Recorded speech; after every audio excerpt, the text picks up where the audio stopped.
लेकिन अब जो है अब चलते हैं हमारे अगले दर्शक के पास और यूट्यूब के ज़रिए जो है वैष्णव हमारे साथ जुड़े हैं। औरोबिंदो फार्मा, यहाँ पे इनकी 25 शेयर्स की बाइंग है और जो बाइंग प्राइस है 1050 रुपीज़ पर शेयर पे है।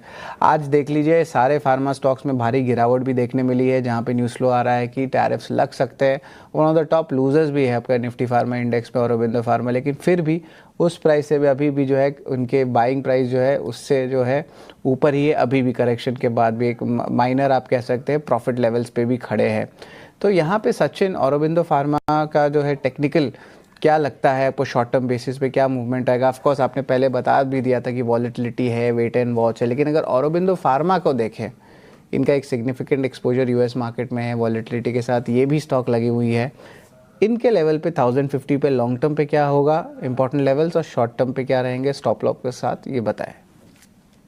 भाई शरद जी, शॉर्ट टर्म के हिसाब से देखें तो करीब 1030 के आसपास के एक इमीडिएट सपोर्ट एरियाज बन रहे हैं, और अगर ये सपोर्ट्स ब्रेक होते हैं 1030 के, क्योंकि आज हमने देखा 1050 के अराउंड के लोस टेस्ट किए हैं इसने, और उसके बाद में एक स्लाइड पुल बैक मूव करीब 50 पॉइंट्स का हमें देखने को मिला। एट प्रेजेंट स्टॉक प्राइसेस करीब 1100 के अराउंड है। सो 1030 एक अच्छे सपोर्ट एरियाज है, और अगर ये फर्दर सपोर्ट्स ब्रेक होते हैं तो पॉसिबली 970 टू 950 तक के लिए स्टॉक के अंदर बेरिश साइड मोमेंटम्स कंटिन्यू हो सकता है।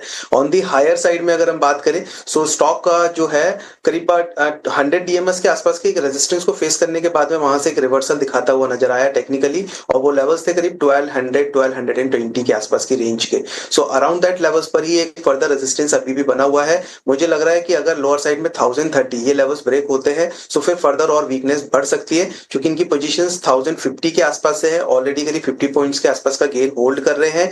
मेरी यहाँ पर सलाह इनको दो रहेगी, या तो ये करंट मार्केट प्राइस पर प्रॉफिट लॉक कर ले 50 रुपीज के आसपास का जो मिल रहा है, और अगर प्रॉफिट लॉक करना नहीं चाहते, थोड़ा सा भी रिस्क लेना चाहते हैं, तो फिर 1030 जो कि एक सपोर्ट्स एरिया है, उस सपोर्ट के स्टॉप लॉस के साथ में बने रह सकते हैं। बट अगर वो सपोर्ट्स ब्रेक होते हैं तो फिर पोजीशन से डेफिनेटली एग्जिट करना ही बेटर है।